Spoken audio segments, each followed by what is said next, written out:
मैं अयोध्या नरेश दशरथ पुत्र एवं प्रभु श्री राम का अनुज लक्ष्मण महापंडित महाज्ञानी रावण को गुरु रूप में सादर प्रणाम करता हूं। आयुष्मान भव लक्ष्मण। कहो, अपने जीवन की इस अंतिम वेला में मैं तुम्हारे किस हित की पूर्ति कर सकता हूं? हे महामना, नीति, धर्म, राजनीति एवं समस्त वेद शास्त्रों के ज्ञाता, आप अपने ज्ञान और अनुभवों की दीक्षा से लक्ष्मण के जीवन का मार्ग प्रशस्त करने की कृपा करें।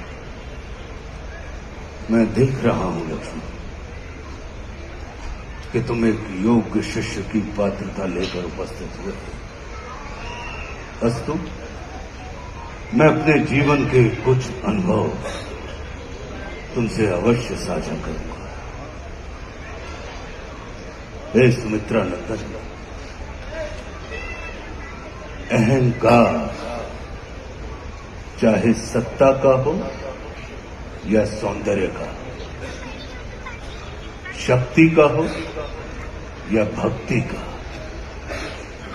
धन का हो या धर्म का, वो बड़े से बड़े विश्व विजेता को नष्ट कर देता है।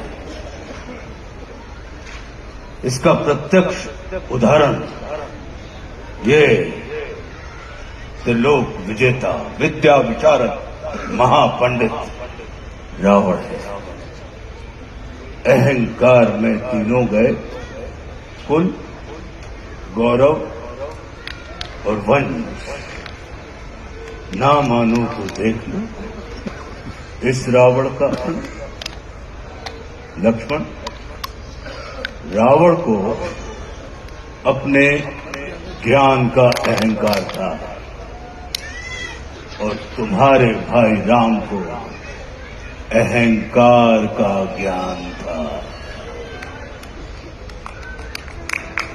लक्ष्मण, जीवन में सफल होने के लिए शत्रु दृष्टि और मित्र दृष्टि का भेद आना अनिवार्य है। मित्रता भले ही अपने समतुल्य या अपने से निम्न स्तर के व्यक्ति के साथ कर लेना, किंतु शत्रुता सदैव अपने से योग्य व्यक्ति के साथ ही ठानना, क्योंकि ये जगत हमारे व्यक्तित्व का आकलन हमारे मित्रों को देखकर नहीं, हमारे शत्रुओं को देखकर लगाता है। जितना बड़ा और गरिमापूर्ण हमारा शत्रु होता है, उतने ही बड़े और गरिमापूर्ण की ख्याति को हम प्राप्त होते हैं। देखो ना, इस जगत ने जो कुछ राम से जुड़कर प्राप्त नहीं किया, उसे रावण ने राम से लड़कर प्राप्त कर लिया। लक्ष्मण,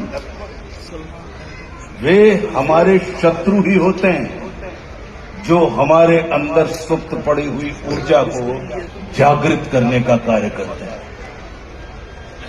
हमारा शत्रु ही होता है जो हमें असुरक्षा से निकालकर सुरक्षा में जाने की प्रेरणा देता है। वो हमारा शत्रु ही होता है जो हमें अपने सीमित वृत्त से निकालकर अपने वृत्त को असीमित करने की प्रेरणा देता है। इसलिए शत्रु तिरस्कार का नहीं, नमस्कार का पात्र होता है। कभी अपने शत्रु को नमस्कार करके देखना, वो तुम्हारा परिष्कार कर देगा। लक्ष्मण, जैसे शरीर को संचालित करने वाला मस्तिष्क आकार में शरीर से बड़ा नहीं होता, गज को संचालित करने वाला अंकुश आकार में गज से बड़ा नहीं होता, वैसे ही व्यवस्था को संचालित करने वाले व्यवस्थापक को कभी भी व्यवस्था से बड़ा नहीं होना चाहिए। ये सारा नीति ज्ञान तुम्हारे भाई श्री राम तुम्हें स्वयं दे सकते थे, किंतु उन्होंने तुम्हें मेरे पास भेजा। जानते हो क्यों? लक्ष्मण, मेरी संस्कृति असुर की है, लेकिन मैं प्रकृति से एक तपस्वी हूं, साधक। और किसी भी व्यक्ति को अपने अंतिम समय में अपनी संस्कृति के अनुसार नहीं, अपनी प्रकृति के अनुकूल कर्म करने चाहिए, तब उसे मृत्यु नहीं, मुक्ति प्राप्त होती है। और राम रावण को मारना नहीं, तारना चाहते हैं। तभी तो उन्होंने मेरे अंतिम समय में मेरी प्रकृति के अनुकूल उपदेशात्मक कर्म करवाकर मेरी मुक्ति के मार्ग को प्रशस्त कर दिया। आने वाले समय में ये जगत कहेगा कि त्रिलोक विजेता, विद्या विशारद, महापंडित रावण की पराजय का एकमात्र कारण है कि उसके पास लक्ष्मण जैसा भाई नहीं था।